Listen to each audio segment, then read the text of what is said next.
It's a rush. Yeah, when you first do it, it's crazy. You don't know what to expect, you're nervous. The public melts away, and you're just there.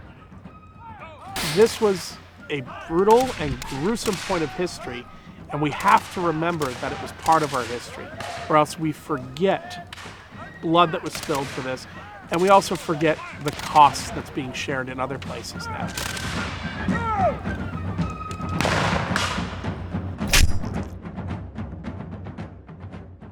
That was for you.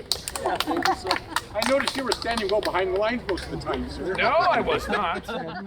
I am with the 2nd Regiment of York Militia. I'm the commanding officer, captain, and battalion commander for this weekend. Present. Arps! So I'm a sergeant, so I'm a company first sergeant. I have the corporals, so like the corporals would be the rank below sergeant. I have them work with the men, work on musket drill.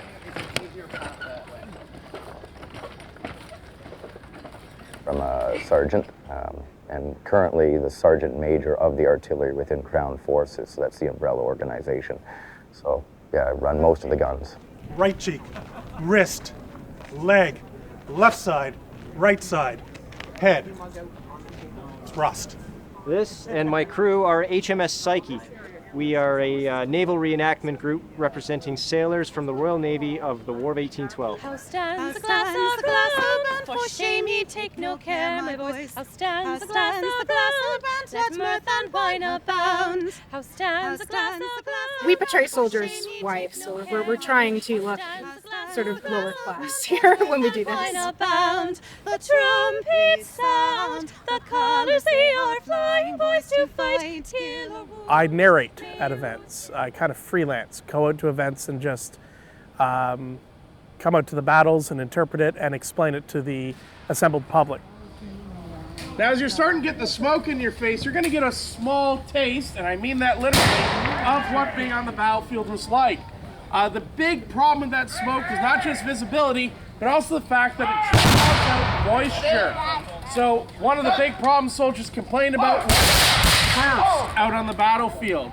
The constant shooting, biting off the cartridges, you're getting a little bit of black powder in your mouth. The smoke, it is just an awful experience. And there are stories of men in the middle of battle just leaning over and vomiting from all this and just carrying on. They've got to get it done. Basically, we start in late spring, so April, and we go till right about now. This is our last event for the season, like reenactment event. And we do about 10 to 15 events, so 10 to 15 weekends. It's a lot. They're going to put in hundreds of hours into research, into building their equipment, into building their uniform, and they're making sure that they've done things correctly, and the passion shows. I built my own artillery piece, everything but the iron tube barrel, and that took about half a year to do with I had a broken leg at the time. With our music in particular, you have to make sure the songs that we find are appropriate to the time period, that the lyrics are appropriate to the time period. Because oftentimes you'll have one melody and there'll be 6, 7, 8, 12 different lyrics assigned to it over history. There are some guys in our company who actually, such as myself, actually join other units to expand our opportunities because some of us just can't get enough. A lot of cleaning cleaning your musket a lot. Sewing on buttons. Yeah, it's a good time commitment. It's a hobby, that's for sure. But some guys, do more than others. These take about 2 or 3 hours to clean, and you got to do it every time because this residue is corrosive.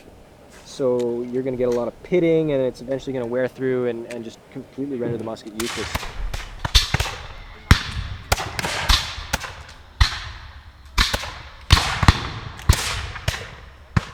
I've been doing this 8 years now, so as I'm getting kind of longer in the tooth with it, it's pretty good. I watch because we have a lot of new guys, right? Battalion! Charge! Bayonets! Out! So I've been watching the new guys, making sure that they're doing okay and they're not being dangerous and stuff like that. So for me as a sergeant, it's a little bit different. I have to take care of myself. I have to take care of them. I'm kind of like a mother on the field a little bit to those guys. Oh, where and oh, where is your Highland laddie gone? Oh, where and oh, where is your Highland laddie gone? He's gone to fight the foe for King George upon the throne, and it's all In this time period, you didn't have walkie-talkies, you didn't have Morse code. You simply communicated on the battlefield by the bugle, by the drum, and by the fife.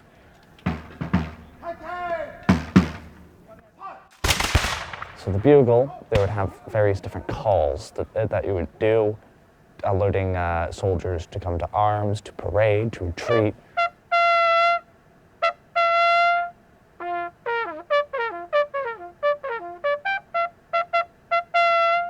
It's able to get the officer's voice above the loudness of the battlefield. The drum helps with the troops.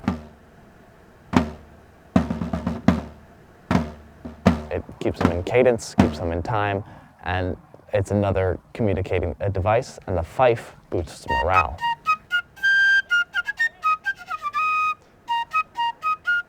Which is a very important part in warfare, is if your troops aren't happy while they're fighting, well, they're not going to fight for you for much longer. It's so thick, the first you could see and identify your opponent was about 20 paces away. So every army fighting with black powder knew they had to have a way to make sure they were identified. So just like sporting events, bright and elaborate uniforms was the best way to do it. So the British wore bright red, the Americans wore bright blue, red team, blue team, Leafs, Habs, simple enough. You thought you were clever and you wore green, gray, or black? Bad news, everybody's probably gonna shoot at you. The Battle of London Slain.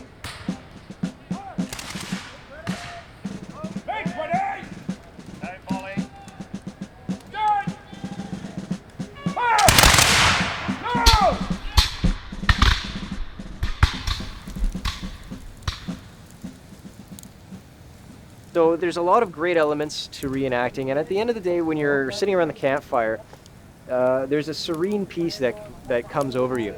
And it's just the peace of knowing that you trust the people around you with your life. They will take care of you in a scenario where the boat tips over or you've got a problem. And some of the challenges that you face. So the adversity really builds that camaraderie, and just spending a night around a campfire with them is incredibly relaxing. Being able to be with friends and acquaintances and be out camping and relaxed and escape the modern world and all the pressures that go with that. And here our main concern is kind of figuring out what the battlefield's going to look like, and what units are going to go where, and do our guys have enough powder to burn and not. So it's an escape. I get to leave the 21st century for a weekend. For me, it's more important to know, how did the equipment get somewhere versus, well, now it's here. And it's like, well, but how did you move it there? How did it get there? The men, the people, the women, the horses, the boats, whatever, how did it get there, and how was it done? Because a lot of that's lost, and I'm using this hobby to rediscover stuff that we haven't known for a long time now. I think, especially in this day and age, it can be very easy to forget what actually happened in these events. Like, the way that we are taught about them is in textbooks, it's lines on pages, it's names, it's dates. There isn't any life to it.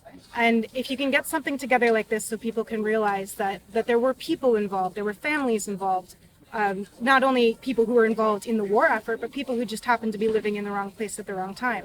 That's a story that we hear today, and this is a story that it feeds all the way back through history. Definitely from a learning perspective, it's very important to have these events go on. These aren't about glorifying war or anything in that sense, and some people get the wrong impression that, we'll come out and we're all boys, we like to play soldier, little boys do that, older men like to do that too, but it's not, it's to educate, because, if you have seen or you see in the battles, it's not glorifying that you killed the other side or whatever. It's, people came out, they did stuff, and you learn about the history in the past. It was really tough back then, 200 years ago. They didn't have medicines, they didn't have anything that we have today, all the comforts that we have in life today, like, enough food to eat, all of it. I mean, it was very hard to live back then. I think it's important to make people understand that we came from these people and that they toughed it out, and we're here because of them.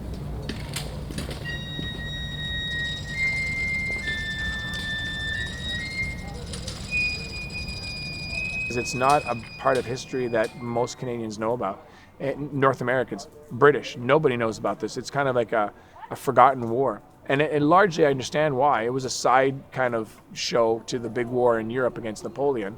But it was really crucial in the forging of two nations. I know it sounds cliche, but the United States really came into its own after the War of 1812, and Canadians really started to slowly identify as being not necessarily British and not American after the War of 1812.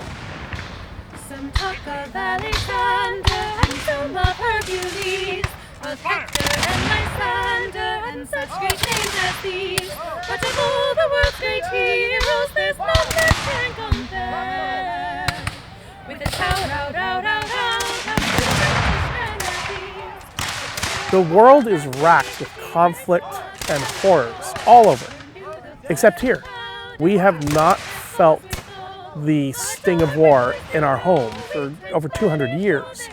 And it causes a disconnect, so that when people see things like the fighting in Syria, or they see things like fighting in Ukraine, and they just separate it. Oh, that's somewhere else. That doesn't happen here. And they can't really build the empathy towards the situation.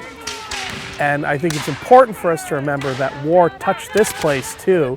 So this was a brutal and gruesome point of history, and we have to remember that it was part of our history, or else we forget blood that was spilled for this, and we also forget the cost that's being shared in other places now. singing tout, out, out, out, out, out to the British Grenadiers.